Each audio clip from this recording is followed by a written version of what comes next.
Hi viewers, welcome to our channel.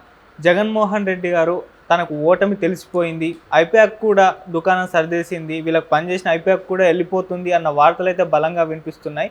అసలు ఏం జరిగింది, ఏం జరగబోతుంది? సో ఇదే అంశం మీద డిస్కస్ చేయడానికి ప్రజెంట్ మనతో పాటు సీనియర్ జర్నలిస్ట్ జయదేవ్ గారు ఉన్నారు. వారితో డిస్కస్ చేద్దాం. సార్ నమస్కారం. సార్ నమస్తే సార్, ఐపాక్ మరి జగన్మోహన్ రెడ్డి గారికి వర్క్ చేయడం చూసాం, వాళ్ళు కూడా దుకాణం సర్దేసి వెళ్ళిపోతున్నారు. జగన్మోహన్ రెడ్డి గారికి ముందే తెలిసిపోయింది ఓటమి అని చెప్పేసి వార్తలు రావడం చూస్తున్నాం కదా సార్, అసలు ఏం జరిగింది సార్? ఐపాక్ అనేది ప్రశాంత్ కిషోర్ గారు అక్కడ స్ట్రాటజిక్ మేనేజర్గా ఉన్నప్పుడు ఒక వెలుగు వెలిగింది. ఆ పాచికలు కూడా కొన్ని పారాయి. అంటే ఒక డిఫరెంట్ స్ట్రాటజీతో వెళ్ళారు. ఎలా అంటే సొంత పార్టీలో ఉండే వాళ్ళతోనే ఒక యాంటీగా ఒక సోషల్ మీడియాలో పోస్ట్ చేయించేసి మళ్ళీ వీళ్ళతోని దుమ్మెత్తిపోయిస్తారు. చూసే వాళ్ళకి ఎలా ఉంటుంది, ఆహా ఇది ప్రతిపక్ష వాళ్ళు చేయించారేమో అన్నట్టు ఉంటుంది. కానీ కాదు, వీళ్ళ నుంచే. ఇప్పుడు చూడండి ఈ సినిమాల్లో ఊరికే అల్లరి రాగొట్టడానికి ఆ జనాలందరూ ఒకటి వీళ్ళు మనుషులే ఒకరు ముగ్గురు నలుగురు చేరిపోయి రాళ్ళు రువ్వడం, ఇష్యూ చేయడం గట్రా చేస్తారు. ఇలాంటివి చాలా స్ట్రాటజిక్ ప్లే చేశారు. దాంట్లో భాగంగానే ఈ కోడికత్తి అంశం ఇవన్నీ కూడా అనుకున్నారని చాలా సందర్భాల్లో మనం చూసాం, వార్తల్లో కూడా చూసాం. దాన్ని కోడికత్తిగా కూడా కామెడీగా చేశారు, ట్రోల్స్గా. అంటే చిన్నగా ఉంది కత్తి అని. ఆ కోడికత్తి శ్రీని గారు కూడా రీసెంట్గా బెయిల్ కూడా రావడం అది మనం చూసాం. అయితే అటువంటి స్ట్రాటజిక్ ఇది చాలా వరకు ప్రశాంత్ కిషోర్ గారు ఉన్నప్పుడు ప్లే చేసినవి మరి అప్పుడు వర్కౌట్ అయ్యిందేమో, అన్ని రకాలుగా కలిసి వచ్చిందేమో తెలియదు. కానీ ఆ తర్వాత ఆయన బయటకు వచ్చిన తర్వాత అది ఐపాక్ సంస్థ అయితే ఉంది, బట్ దాన్ని వేరే వాళ్ళు ట్యాకిల్ చేయడం సీరియస్గా ఉంటారు కదా. సంస్థ ఉంటుంది కానీ ఉద్యోగి వెళ్ళిపోయిన తర్వాత బట్ కీలకమైన ఉద్యోగిని కాపాడుకొని ఉంచుకోవాలి ఏ సంస్థ అయినా.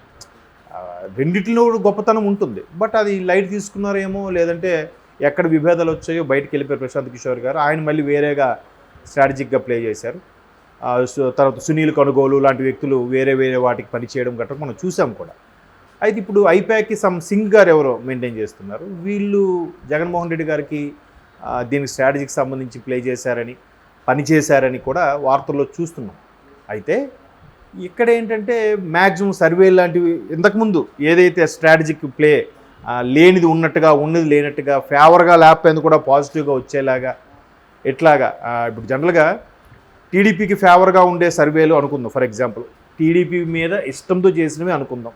కాసేపు అక్కడ 10 సర్వేలు చేపిస్తే 10లో 7 కూటమికి, టీడీపీకి ఫేవర్గా ఉన్నాయని, 3 వైసీపీకి ఫేవర్గా ఉన్నాయని, టీడీపీకి ఫేవర్గా ఉండేవి చెప్పే అనుకుందాం. ఓకే, ఇక్కడ వైసీపీకి ఫేవర్గా ఉండేవి అలగలేదు.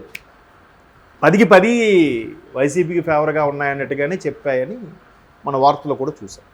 వాళ్ళు క్లియర్గా నిన్న వైసీపీ అభిమానులు సానుభూతి పరుల స్టేటస్లు చూసినా కూడా కంప్లీట్గా ప్రతి జిల్లాల వారీగా మాదే మాదే మాదే అనుకుని కూడా వేసుకున్నారు. ఇప్పుడు అది అసందర్భం, మాట్లాడచ్చో లేదో తెలియదు.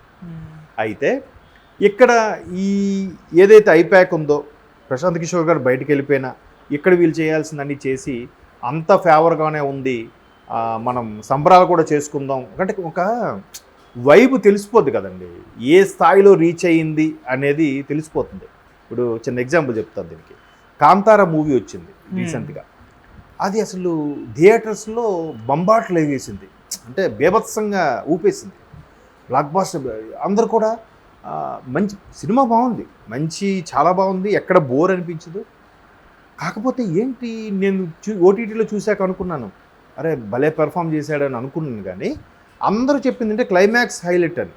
క్లైమాక్స్ హైలైట్ అవ్వడానికి కారణం ఏంటంటే theatre experience, book sounding system. అట్లాగే ఒక వైపు తెలిసిపోద్ది కదా, ఇది థియేటర్లో చూడాలరా సినిమా అంటే అంటారు చాలామంది. ఇప్పుడు గతంలో కొన్ని జురాసిక్ పార్క్ లాంటి సినిమాలు, ఇప్పుడు RRR లాంటివి విజువల్ అడ్వాన్స్ లేవు కూడా థియేటర్లో చూడాలంటారు. అలాగా ఒక వైపు తెలిసిపోయినప్పుడు ఇక్కడ కూడా వైపు తెలిసిపోయిందో తెలియలేదో, లేదంటే సైలెంట్గా ఉండిపోయారో తెలియదు, కానీ సంబరాలు చేసుకుంటాం అనుకున్న వాళ్ళు ఎందుకో స్టెప్ బ్యాక్ అయ్యారని కూడా వార్తలు ఆల్రెడీ నట్టింట్లో హల్చల్ చేస్తున్నాయి. ఎందుకు స్టెప్ బ్యాక్ అయ్యారు?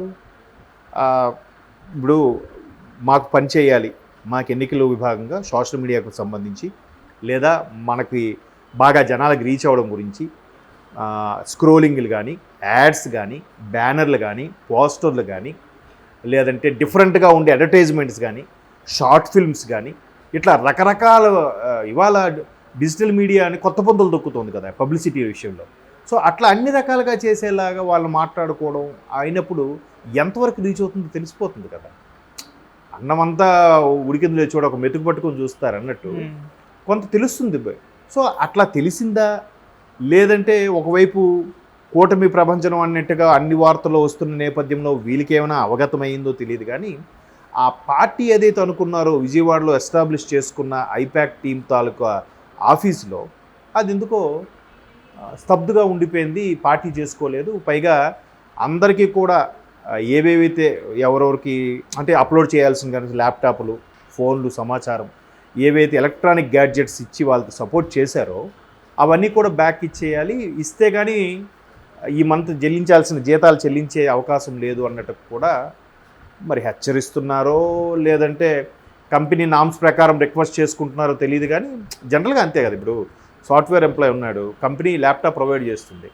సో ఆ పర్టికులర్ ల్యాప్టాప్లో వాళ్ళకి రిలేటెడ్గా లేదా ఎస్ఏపి కానీ లేదా ప్రాజెక్ట్ సంబంధించి కానీ లేదా ఆ ప్రోగ్రామింగ్ సంబంధించి కానీ అవే వరకు ఓపెన్ అయ్యేలాగా మిగతా బయట ఓపెన్ అవ్వకుండా వాళ్ళు కొన్ని లాక్ చేసి పెట్టేస్తారు. ఓకే. సో అవి మళ్ళీ ఇచ్చేటప్పుడు వాళ్ళకి ఆ ల్యాప్టాప్ ఇచ్చేసి వేరే జాబ్ చూసుకుంటారు. సో ఇక్కడ కూడా అలాగే డిమాండ్ చేశారంట, ఇచ్చేయాలని కోరారట.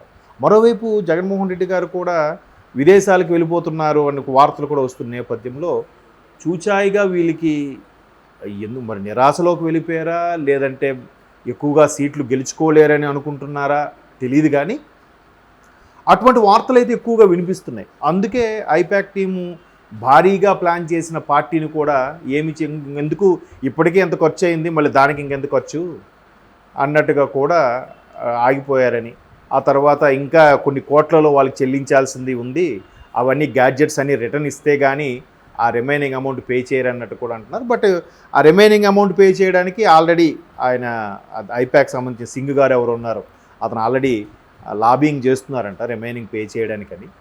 బట్ వైసీపీలో ఉండే సోషల్ మీడియా పెద్దలు కానీ లేదంటే తెర వెనుక వైసీపీని నడిపించే పెద్దలు కానీ ఆల్రెడీ మంత్రాలు జరుపుతున్నారు. మరి దాన్ని పే చేసేసారో పే చేస్తారో ఇంకా అది పూర్తిగా అయితే మనకు ఐడియా లేదు. అంటే ఇవన్నీ కూడా కొంత ఆ శ్రేణుల ద్వారా వచ్చిన సమాచారం, కొంత సోషల్ మీడియా ద్వారా వచ్చిన సమాచారం. నిప్పు లేనిదే పొగరాదు. కొన్ని సందర్భాల్లో అవి కొంతవరకు దగ్గరగా ఆ సమాచారం రీచ్ అయ్యే అవకాశం ఉంటుంది. కాబట్టి అది బాగా మనకే వస్తుంది ఫేవర్గా అనుకున్న ఊపు, ఉత్సాహం, ఆ సంబరాలు చేసుకునే ఇదైతే అక్కడ ఆ శ్రేణుల్లో కనబడటం లేదు. ఓకే. లేదంటే ఈ పాటికే తెలిసిపోతుంది కదా చూచాయిగా ఎలా ఉంటుంది ఏంటనేది ఒక ఇది ఉంటుంది. అఫ్కోర్స్ చాలా టైం ఉంది ఇంకా మనకి కౌంటింగ్కి.